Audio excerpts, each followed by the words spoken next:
Sahana Vavatu Sahanau Bhunaktu Saha Viryam Karavavahai Tejasvinavadhitamastu ma vidvishavahai. Om Shanti Shanti Shanti.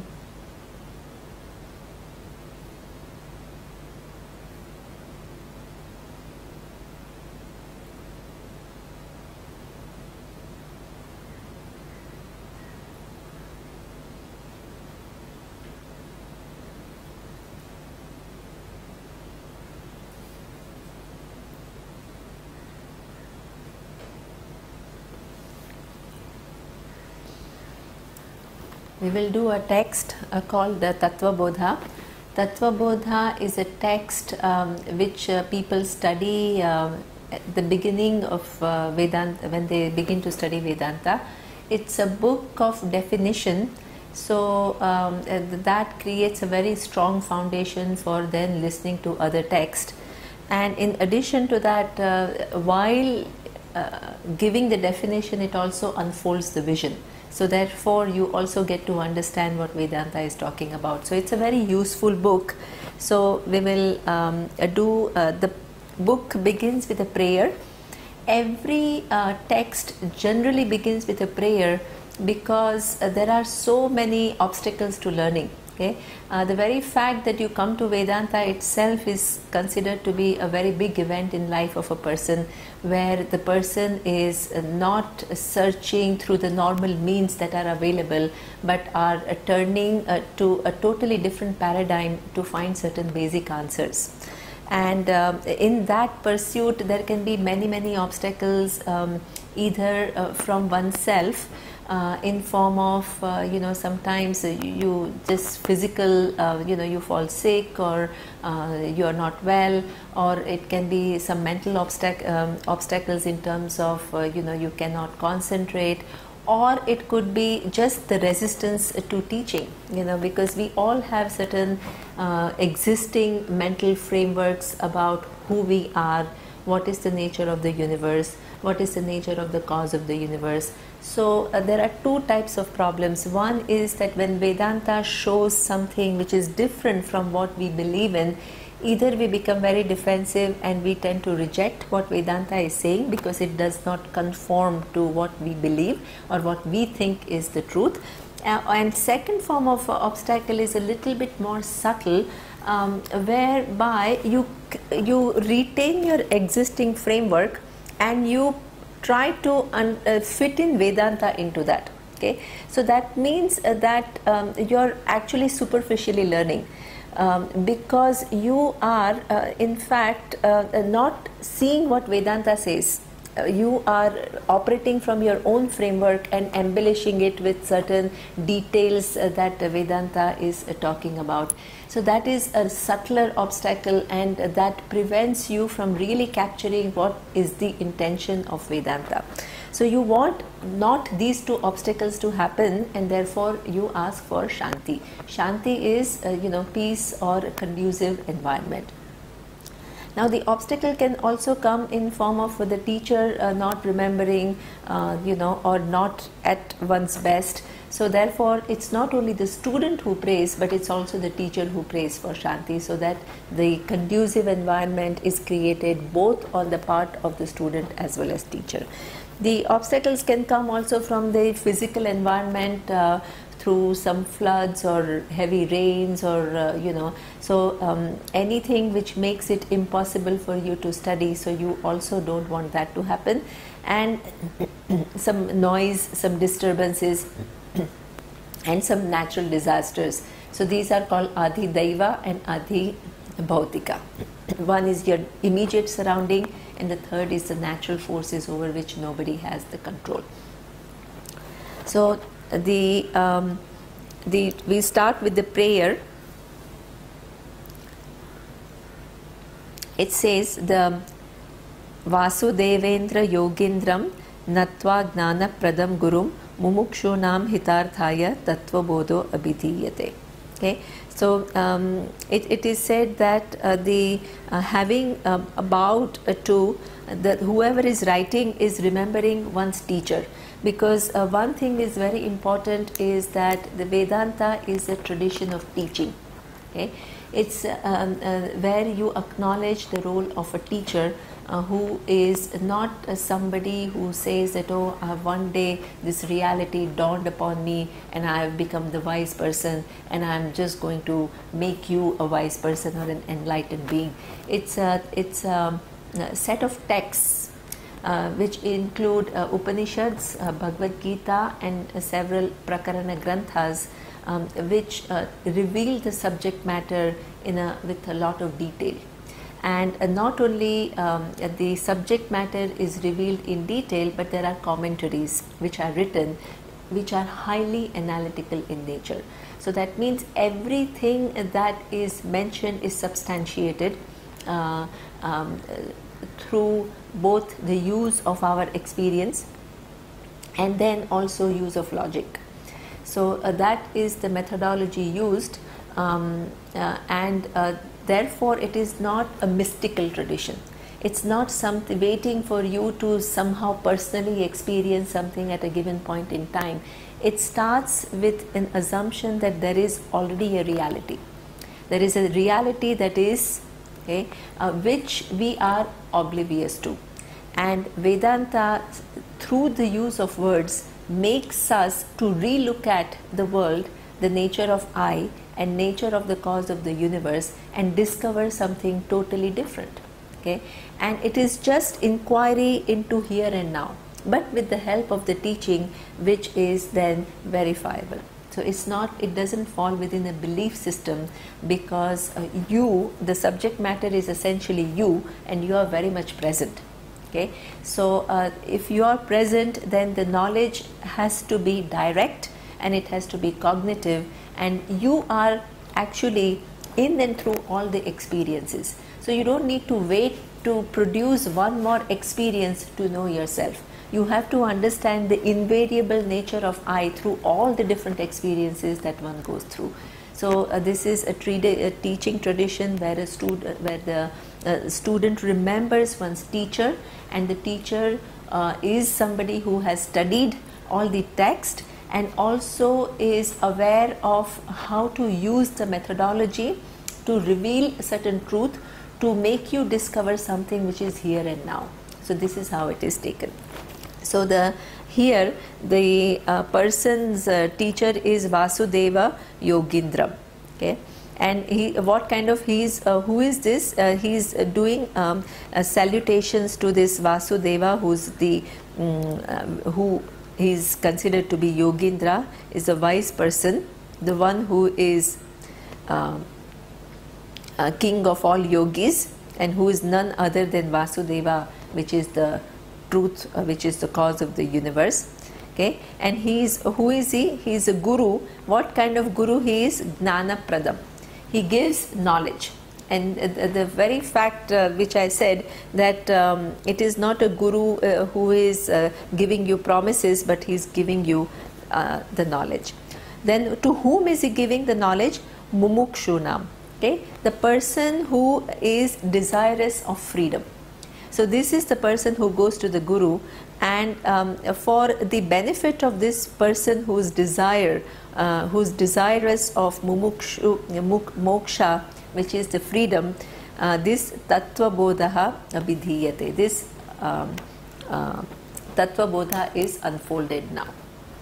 Okay, having bowed to my teacher, now I am going to unfold Tattva Bodha for the benefit of all the mumukshu.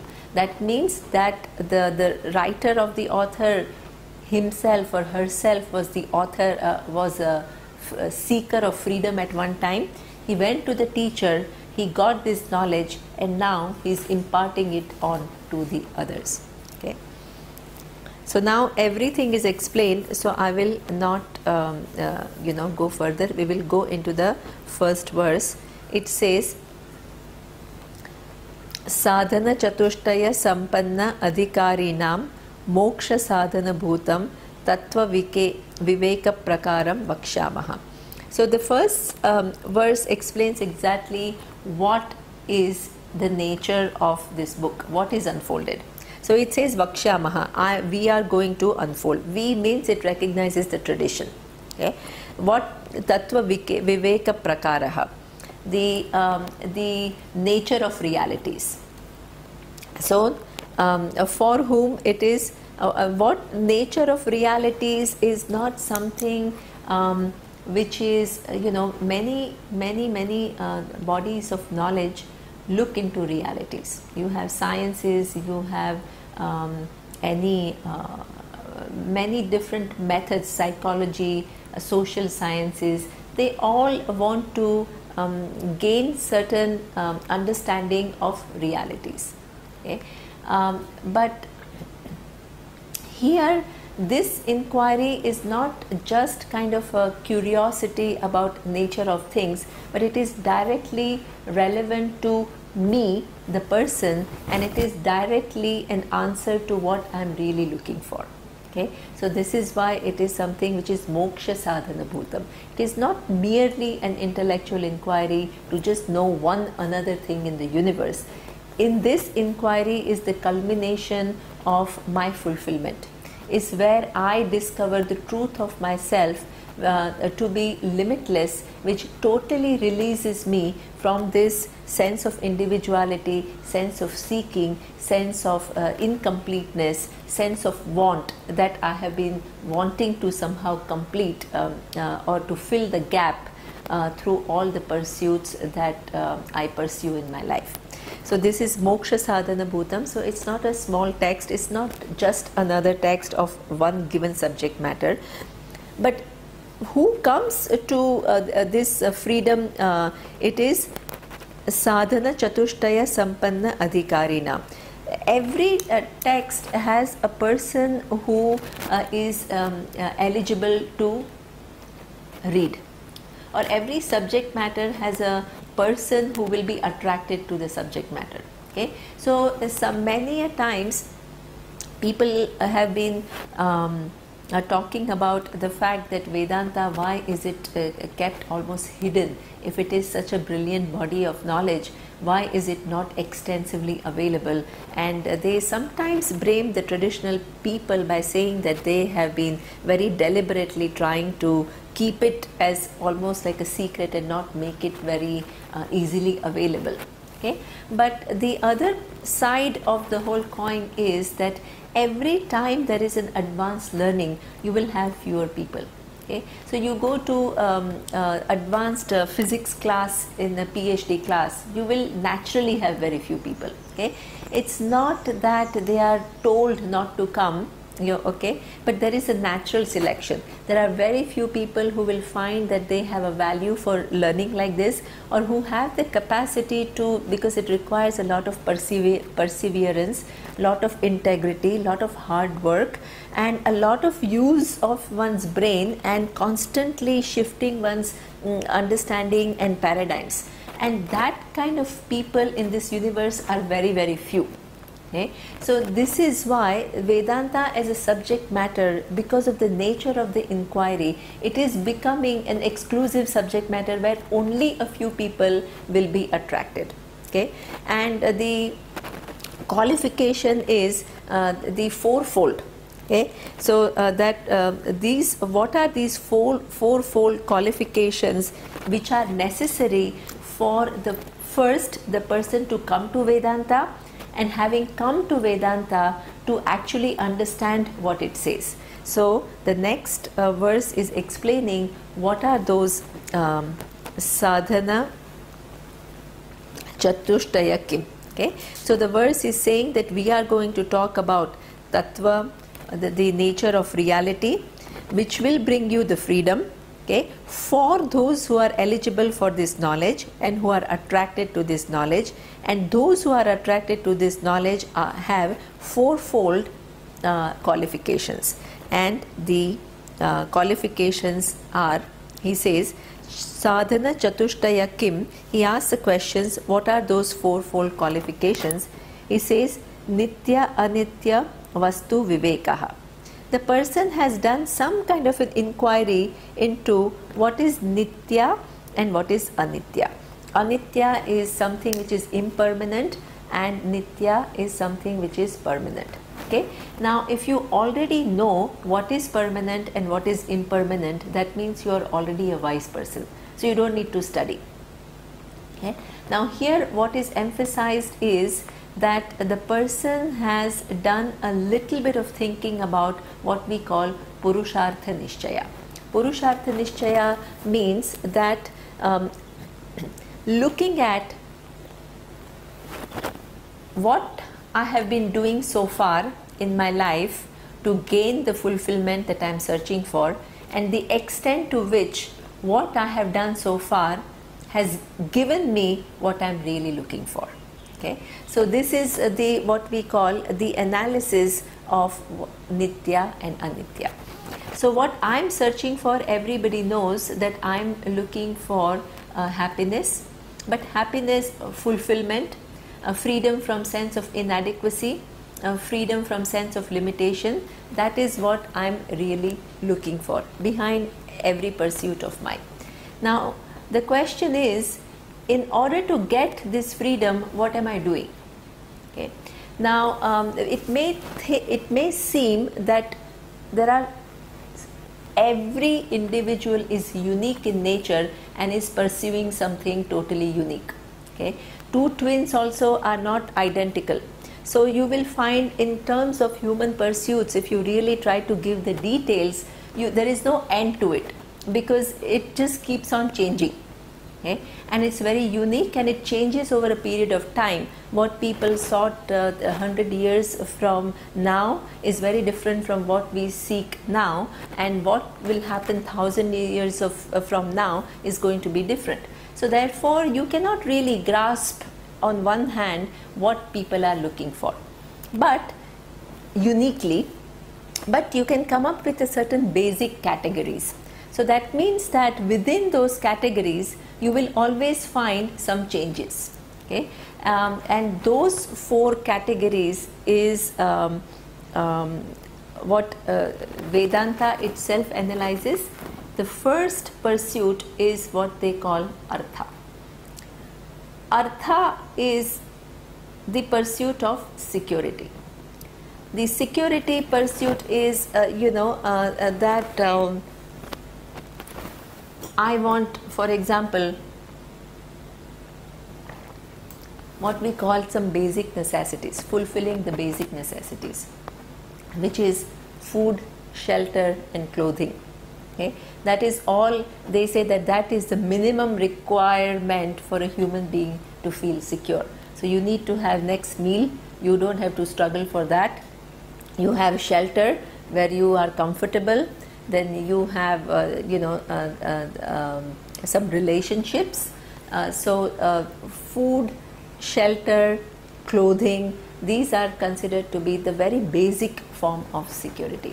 But what is very interesting is that human being, even if you look, let's say just the thing of clothing, okay, either you can say, yeah, just some basic something to cover myself, okay, so and to protect myself against vagaries of nature. But human being a highly complex human being, we are not satisfied with that. Okay, so that means even in clothing, what happens is that you come up with you don't like monotony, so you want something new, and then you want new fashions, you want new colors.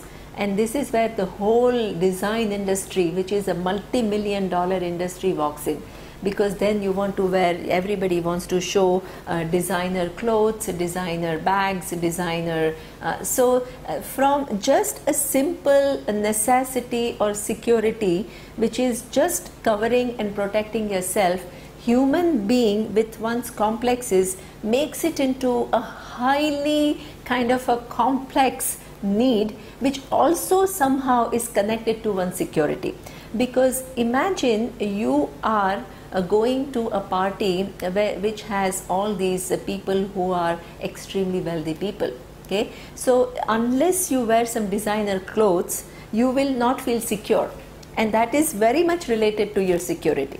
Okay, so that means that or if you don't have adequate jewelry, or if you don't have adequate haircut, or the accessories that go with the clothing, you will feel highly insecure. You will feel that you will not be accepted. You feel that you will not belong to the crowd. So these are all kind of forms of insecurity.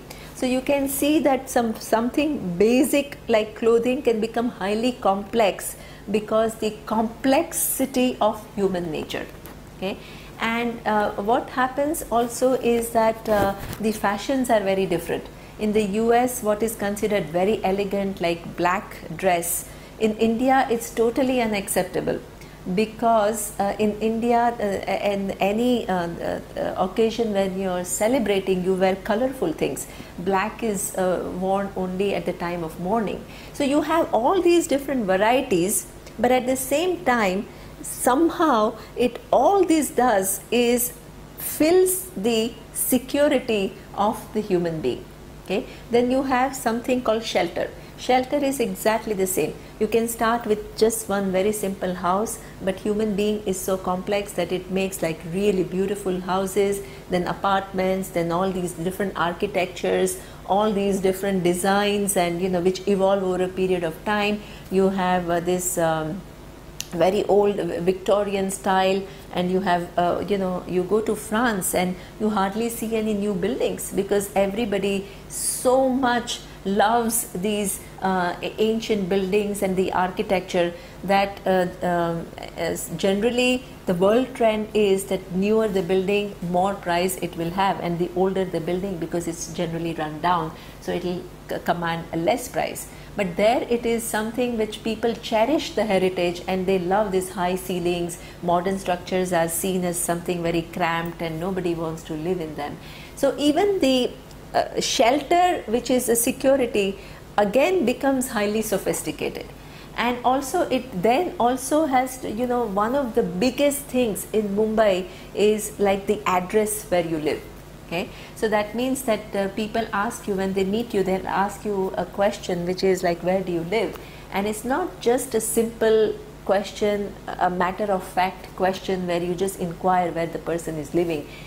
It is the location that you say that where you live is used to assess which social strata you belong to, and immediately people start judging you and putting you in a given category and start relating to you in a given way depending upon where you live. So that also becomes like the source of security. Okay, you feel highly insecure if you are not living in one of these nice addresses and you are living in some a suburb which is not as well known, which is not considered upper middle class. It can create a huge source of insecurity in you.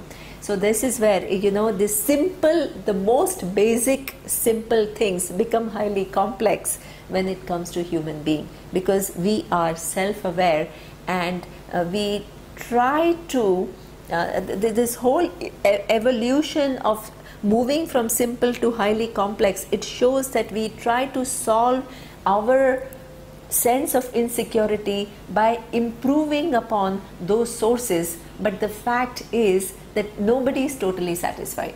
Okay, whoever, even if you have a beautiful apartment, you want a house. You have a house, then you feel, you compare yourself to somebody else who has a much bigger house. Then if you have a much bigger house, you compare yourself to Bill Gates or Steve Jobs, or their house, or so there is no end to this whole search for security. Okay, so that is the nature, and the whole life can go in just this basic thing of searching for security. Okay, so that is the first human pursuit. The second human pursuit is what we call pleasures. Okay, we are not only looking for some basic survival needs. A human being has always looked for certain pleasures, things that will please them. So that all the dance, the music, okay, the entertainment industry, it is something again which is a multi-billion-dollar industry. In fact, if you see all these businesses They are all centered around filling your securities, filling your needs for pleasures. Okay, the whole society is built around that. All the businesses are built around that. The whole value structure is built around that. Okay, so the evolution happens. It's true that a few years ago you had folk dances, then came this highly classical forms of dances. Then now we have a little bit of breaking away from this classical forms, and you have jazz, and then you have even modern rock music. So that can go on evolving. Okay? There is no end to that evolution. But the fact is that we search for pleasures. Okay? Then you have new forms. Dance and music have been there. Within dance and music there is evolution of what kind of dance is, what kind of music is in fashion. Okay? Every time you see there are new albums, so you make it to top 10. But how long you stay in this top 10 music album is very temporary, because something else is going to come and you are going to be moved out. So there is a constant change. But we also then think about different products. Within the same pursuits we evolve it, and then we look for different products. So you have the whole IT related products. That is all, a lot of it, some of it is functional in value. It gives us the capacity to work better, to be connected to the world better, but a lot of it is also related to the pleasure. Okay, all these ITs, computer games, the entire virtual world that it's all giving us so much pleasure that sometimes we forget to just be normal and relate to people around, because we get totally caught in this some created world on our mental frame through this instrument that is there. Okay, so that you have new products, video games, and then you have electronic products like iPhones, then you have cameras, then you have video cameras, then you have what you were saying yesterday about Holo 3D photos. So there is just no end to it all. Okay, and there is it all falls within pleasure. Because it's not about security, it is just human mind creating new tools to keep oneself entertained and amused. Okay, and so this is the second pursuit. Then we also have something called spa industry. Okay, that has also just proliferated only a few years ago. Nobody had heard of a spa industry, but now everybody is going, this wellness industry is a big thing. So they are all kind of falling under our pursuits of pleasure. Then you have movies, cinemas, videos, sports, everything. Okay. Then there is a third pursuit, which is what Vedas talk about is dharma. Okay. One is the security, artha, the second is pleasure, kama, and the third is what we call dharma. Okay. Now this dharma pursuit is kind of a interesting pursuit, because it is not an exclusive pursuit, it's a pursuit in relationship to your security and pleasures.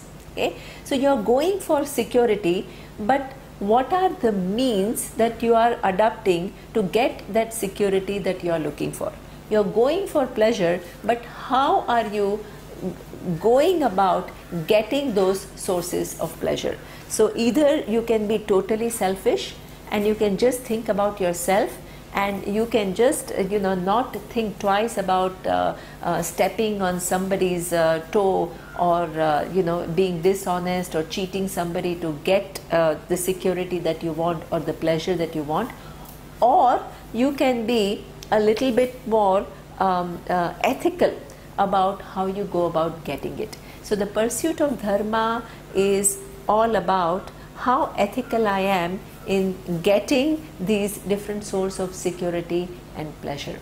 Now this it's an interesting ethics is something which is widely known in throughout the world. So it's not something which needs to be explained in detail, but what I would like to point out is that there are some few fundamental differences in how we view ethics in the Vedic vision as opposed to everybody else. So that is what I would like to highlight, which is the pursuit of, So the first thing is that we think that ethics are kind of learned by every individual through, let's say, through their parents, through the education system, through the societal norms. So this is how we think that we become ethical, because that knowledge is coming from outside and it is given to us, and we imbibe this knowledge and we try to follow this knowledge. Okay. Now the Vedic tradition deviates very fundamentally from this view. Okay. It says that the values are not learned from an outside source. Every human brain comes with some basic understanding of what I want others to do to me and what others expect of me when I act. Okay, so how I want others to be, I want them to be kind to me, honest with me, caring towards me, compassionate towards me, understanding, non-judgmental. So all this is something that I understand very clearly. Okay, and also I understand that they expect the same from me. Nobody says, oh, unless you have some big psychological problems, nobody wants to be hurt, nobody wants to be cheated, nobody wants to be, lied to. So these are certain things that a human being, being a self-conscious human being who is endowed with free will, okay, to act, it's not totally programmed. Along with free will comes this understanding of how should I act. Okay, so that is something which is a major deviation, because it's not an external learning, it is something which is coming with the human psyche. Okay, now then if it is coming with human psyche, you can say, then why is it a pursuit? Okay, because this is a third pursuit. It is a pursuit because even if everybody comes with this understanding, how many people follow all the values that everybody understands very naturally? Okay, I mean, I don't think any one human being can claim that the one has never faltered in all these categories. I don't think the person is totally honest if the person says that I have always been compassionate, always been caring, I've never hurt anyone, I have never even in a subtle way kind of not lied or cheated or hurt, or and I've that is impossible. So what does it mean? It means that many a times we act which is not based on what we understand. Okay, so there is some inner pressure which makes us act in a way which is what we find that we ourselves know not to be highly appropriate. And this is why we all suffer from the feeling of guilt. Guilt is a result of, I know I have not done something which I am supposed to do. That is what we call guilt. Okay. So then the Purushartha or the effort is, how do I align myself in a way that I act out of my understanding of what is right and how one should be, rather than acting from certain inner pressures that I have which impel me to do things which are against what I understand. So that's why it is an effort. Dharma is a very important Purushartha, because even though human being knows what is the right behavior, one doesn't always do it. Okay, that very attempt to align your behavior with what you understand requires an effort, and that is what we call Purushartha. Now this Dharma Purushartha also includes one more thing, the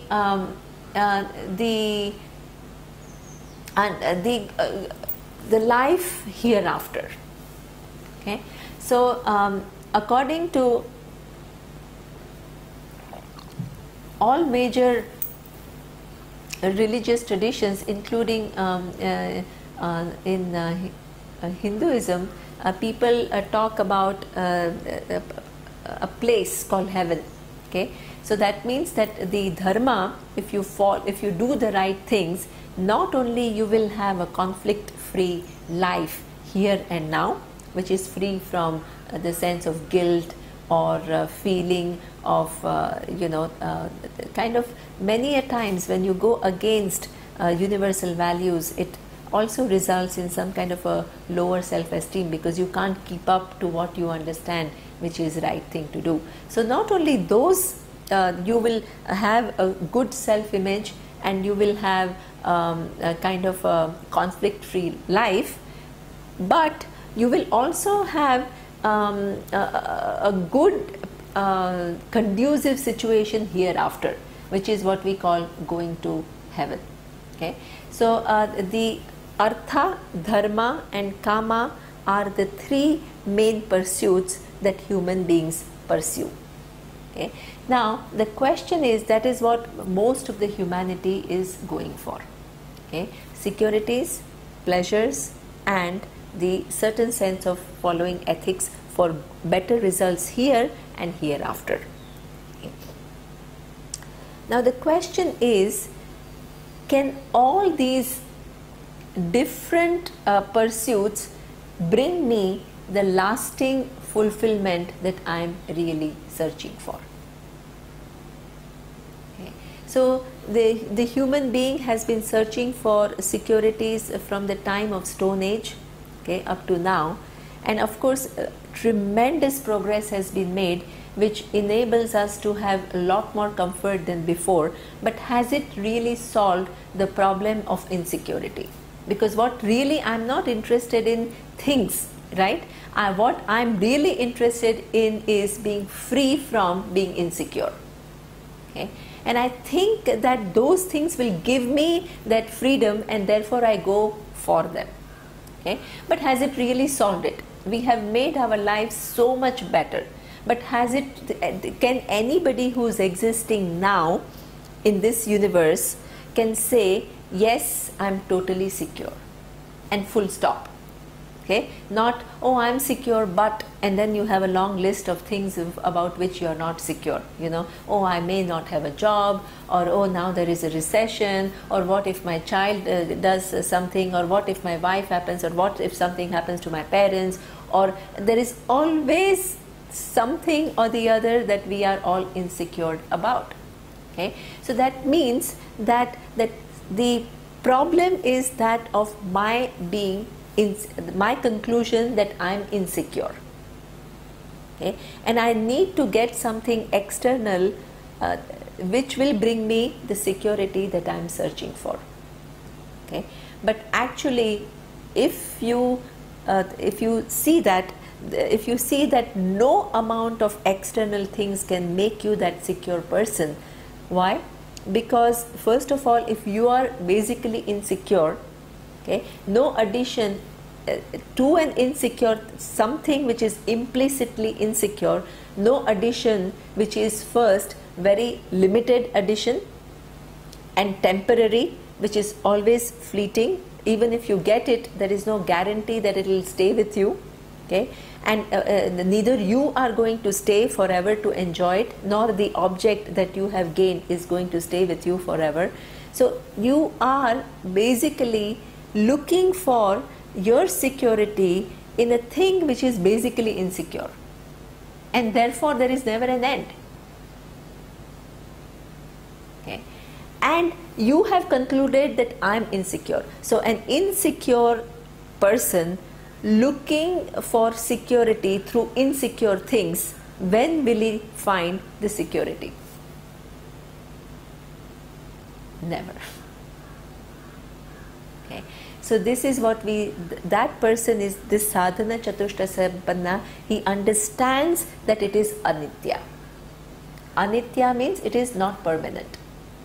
That I am interested in my security, but where I am searching for my security is impermanent. It can never give me what I am looking for. Okay, so that is what we call the viveka, the discrimination between what I'm searching for and then ascertaining that this normal pursuit of security will, being anitya, being impermanent, will not solve my problem. Okay? Same thing. The pleasures that I am seeking are meant for me to be happy. So what is the conclusion? Right now I am lacking in terms of my happiness, okay, my fulfillment. Then I will have something, okay, which is going to make me happy. And it is true that there is something, you know, if things were not giving me security and things were not giving me pleasures, human being is a rational human being. The person will not pursue it. Okay? But what happens is that these things, they do give me some sense of security. Okay? When I build a nice house, I do feel secure for a while. I have a nice car, I have a good wife, I have a good child. It does make me feel secure. Okay? So there is temporary, and therefore what happens is that I try to increase it, but it doesn't totally give me the fulfillment that I am searching for. So what do? I try to increase the time, the width and the breadth of what I consider to be secure objects and hang on to them and manipulate the situations to create conducive environment to keep them with me as much as I want. Okay? And the pleasure is exactly the same. Things that I engage in, starting from music to all the electronic items, sports, the videos, everything gives me momentary pleasure. It's not that they don't give me pleasure at all. Okay? But what I'm really looking, it is anitya. Anitya means impermanent. What I'm searching for is permanent, and what I am getting is impermanent glimpses, which I can never actually get rid of, retaining the same paradigm. Okay? So the pleasure is exactly the same, that if I am basically an unhappy person, then getting a given thing which itself is impermanent, first of all, I don't know if I will get it or not. Having got it, I don't know how long I will retain it. Third, having retained it, I may change in terms of my preference. I may lose fancy for it. So given all these things, and you are looking for a lasting happiness, and the conclusion is, I am right now unhappy, right now I am lacking something and I need to get this, and this thing itself is something which is changing all the time, and also your preferences are changing all the time.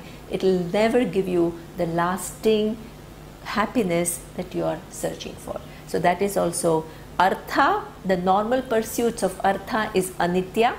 The normal pursuits of kama, the pleasures, is anitya. Okay? The pursuit of dharma, even though it is very evolved, but can you say that it gives you the final fulfillment that you are looking for? Not necessarily, not at all. In fact, many times the people who are highly honest, they feel that, oh, look at all these politicians or some business people, they are cheating left, right and center, and it's starting from India. You talk about politicians who are highly corrupt, who are making some billions of dollars through corruption and things like that. But even in advanced society, you have people who are on Wall Street, who are creating certain products like subprime, and they are just kind of making billions for them and bringing about so much misery to the rest of the world. So it's not that so it's not only a phenomena where you feel that the honesty does not pay in the so-called corrupt countries. Everywhere you can see that these people who are not necessarily the most evolved people or the most conscientious or the most thinking people, they get away with so much more. Okay? And if you are just an honest person, you settle for so much less, and there is a kind of a sense of dissatisfaction. Okay? So therefore, nobody can say that dharma also leads to this, following ethical values also leads to the total freedom that I am looking for. Okay? Then you also have heaven. Let us analyze what is heaven. Okay. Now heaven, according to most of the humanity, is considered to be the end, and it is considered to be eternal. Okay. Now here in this dharma, which includes heaven, falls within anitya. Anitya means impermanent. So the vision of the Veda is that heaven, what is it? It is a given place in the universe. Okay. So it is within time and space. It is not on earth, but the universe is so huge, so there is some other place which is what we call heaven in time, another time and space framework. So you can physically go there, but it is also impermanent. Why is it impermanent? Because the actions, how do you go to heaven? The actions that you perform, which are dharmic, which are ethical actions or good actions of helping, reaching out, being kind, being honest, that gives you a certain merit, and that will take you to a place called heaven. Okay. Now, according to us, there is not just one place called heaven. There are different gradations, because a good act is very relative. Okay, that you help somebody to cross the street, an old person to cross the street, that is a good action. Okay, and you build a huge hospital to benefit thousands of people. Okay, and that is also help. So you can't say, of course both of them are meritorious, but the degree is totally different. Okay, but the degree is not only determined by the kind of work that you are doing, but also with reference to what you have. Okay, so if you have little, but if you give a good portion of that, okay, a very poor person, okay, gives shares one's meal with a guest from whatever little he has or she has. Okay, it's still a good, very good punya, because the what the person has is very little, and the person is willing to even give away that. And you can go to a very rich person's place, and that person can feed you very well. Okay, but it is not very much of a punya, because the person is acting out of lot of abundance and plenty. Okay, so therefore there are so many nuances to so-called good action. So you can't just categorize one action as a good action and just label it all in one category, and so what we say is that there are different degrees, there are many different types of heavens, and different people go there depending upon the degree of good deeds that they have done.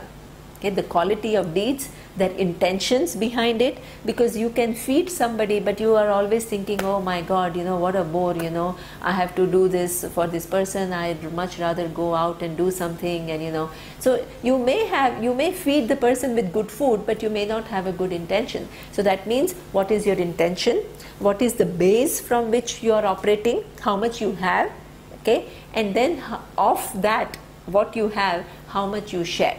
So it is a whole different dynamic which will decide the degree of that good action. Okay, and according to that degree, you will go to different places, and with different kinds of bodies to enjoy different kinds of pleasure. But we don't. So that means your karma, your actions being limited, will give you the limited result, and those results will take you to a place called heaven. And that heaven also is within time and space. It's a limited place. Okay, so your going there is also going to be limited in time and space. As soon as you exhaust all your actions which has brought you, good actions which has brought you there, you will come back. So we don't we first talk about different degrees of experiences, and then not permanent. You go there, it's like a holiday home. You earn, you work very hard, you earn, you get some money, and you go and spend it out in a nice resort. Heaven is equivalent to that. Okay, and eternal heaven, even logically it makes sense. You can't assume the idea that we have about heaven being one of the given places which is limited in time and space, where you go for a limited period of time to expend all the good deeds, the results of the good deeds that you have done, okay, makes sense. It is too pretentious to assume that there is no life anywhere else in the world. Okay, and also that every action that I do will have some kind of a result which will accrue to me sometime in the future through the laws of cause and effect. There is nothing implausible about it. Okay, but if I then talk about eternal heaven, there are some logical problems with that. Okay, the first thing is that anything which is within the universe, okay, can never be not subject to time and space. Okay, and then can you construe a heaven which is outside universe, but universe is defined as that which includes everything. Okay, so therefore there is no such thing called eternal within the universe, and outside universe there is nothing, because the very definition of universe is that which includes everything. So therefore you cannot have that as nitya. Heaven cannot be falling under the category of nitya. Nitya is eternal or permanent. The second problem is my being in heaven eternally also logically does not stand. Eternally means that it has to always be there. If I am not in heaven right now, and if that means I was not there for millennia earlier, okay, I'm going to go at some time in the future, it can never be called eternal, because eternal means it doesn't begin in time. If I'm not there right now, and if I was not there all this time that has passed, which is billions of years, and it is going to happen sometime in the future, I cannot call it eternal. So neither the place heaven can be eternal, nor my going can be eternal. Okay, but there is so therefore Vedanta deviates very fundamentally from the concept of heaven. Okay, we do accept heaven, but we accept different degrees, and also we think of it as a limited place, and our going there is also limited, and then we come back. So therefore going to heaven also falls within what we call anitya. Anitya means impermanent. Okay, so that means all these pursuits of artha, dharma and kama are not going to give me what I am really looking for. So what I am looking for is something which is permanent, so which is nitya. So what is it that nitya, what is it which is going to give me that permanent freedom and fulfillment that I am looking for? That person, once the person has dismissed everything else as not capable of giving what one is looking for, the person begins to search for a possibility which can give the what one is looking for, but not within the normal paradigm, and that is the person who will come to Vedanta. So what is that nitya vastu? That with that much understanding has to be there for person to come to Vedanta, to look for the permanent solution to my sense of inadequacy and limitation. So what is that nitya vastu? That of course is going to be unfolded.